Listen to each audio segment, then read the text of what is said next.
கரூர் துயர சம்பவத்தில் கைதான தாவேகா மாவட்ட செயலாளர் மதியழகன், மத்திய மாநகர செயலாளர் பவுன்ராஜுக்கு மருத்துவ பரிசோதனை மேற்கொள்ளப்பட்டு வருகிறது. இது குறித்தான முக்கிய செய்தியை பார்த்து வருகிறோம். கைதான இருவரையும் கரூர் நகர காவல் நிலையத்திற்கு அழைத்து சென்று 3 மணி நேரம் போலீசார் விசாரணை நடத்தி வருகின்றனர். இது குறித்தான கூடுதல் விவரங்களை வழங்குவதற்காக எமது செய்தியாளர் கிருஷ்ணமூர்த்தி இணைப்பில் இணைகிறார்.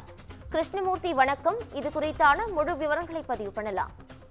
நிச்சயமாக கரூர் மாநகராட்சிக்குட்பட்ட வேலுச்சாமிபுரத்தில் கடந்த 27ஆம் தேதி தாவேகா தலைவர் விஜய் மக்கள் சந்திப்பு பரப்புரை நிகழ்ச்சியானது நடைபெற்றது.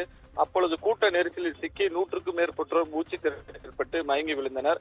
அவர்களை மீட்டு ஆம்புலன்ஸ் மூலமாக அரசு மற்றும் தனியார் மருத்துவமனையில் அனுமதித்தனர். இதில் பலர் சம்பவ இடத்திலே உயிரிழந்த நிலையில் தற்பொழுது வரை 41 பேர் உயிரிழந்துள்ளனர். சம்பவத்தில் 18 பெண்கள், 13 ஆண்கள், 5 குழந்தைகள், 5 பெண் குழந்தைகள், ஆண் குழந்தைகள் என மொத்தம் 41 பேர் உயிரிழந்துள்ளனர். இதில் 110 நபர்கள் சிகிச்சை பெற்று வந்த நிலையில் 51 நபர்கள் குணமடைந்து வீடு திரும்பியுள்ளனர். மேலும் 60 நபர்கள் சிகிச்சை பெற்று வருகின்றனர். இச்சம்பவம் தொடர்பாக 3 பேர் மீது போலீசார் 5 பிரிவின் கீழ் வழக்கு பதிவு செய்து 5 தனிப்படைகள் அமைத்து விசாரணை மேற்கொண்டு வந்த நிலையில் நேற்று இரவு தாவேகா மேற்கு மாவட்ட செயலாளர் மதியழகனை தனிப்படை போலீசார் கைது செய்த நிலையில் தற்பொழுது கரூர் நகர காவல் நிலையத்தில் அழைத்து வந்து விசாரணை 3 மணி நேரமாக மேற்கொண்டனர்.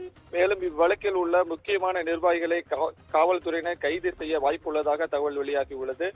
பிரச்சாரத்திற்கு கொடிக்கம்பங்கள், பிளக்ஸ், பேனர்கள் ஏற்பாடு செய்த கரூர் நகர பொறுப்பாளர் பவுன்ராஜ் என்பவரும் கைது செய்யப்பட்டார். கரூர் மேற்கு மாவட்ட செயலாளர் மதியழகன் தங்குவதற்கு அடைக்கலம் கொடுத்ததற்கு என்று கூறப்படுகிறது. அதன் அடிப்படையில் பவுன்ராஜ் கைது செய்யப்பட்டார். மேலும் தற்பொழுது இருவரையும் கரூர் நகர காவல் நிலையத்தில் வைத்து 3 மணி நேரத்திற்கு மேலாக விசாரணை முடிவுக்கு பிறகு தற்பொழுது கரூர் அரசு மருத்துவக் கல்லூரி மருத்துவமனைக்கு மருத்துவ பரிசோதனைக்காக அழைத்து சென்றனர். அங்கு பலத்த போலீஸ் பாதுகாப்பு போடப்பட்டுள்ளது. மேலும் அதனைத் தொடர்ந்து நீதிமன்றத்தில் ஆஜர்படுத்த உள்ளனர் என்பது குறிப்பிடத்தக்கது.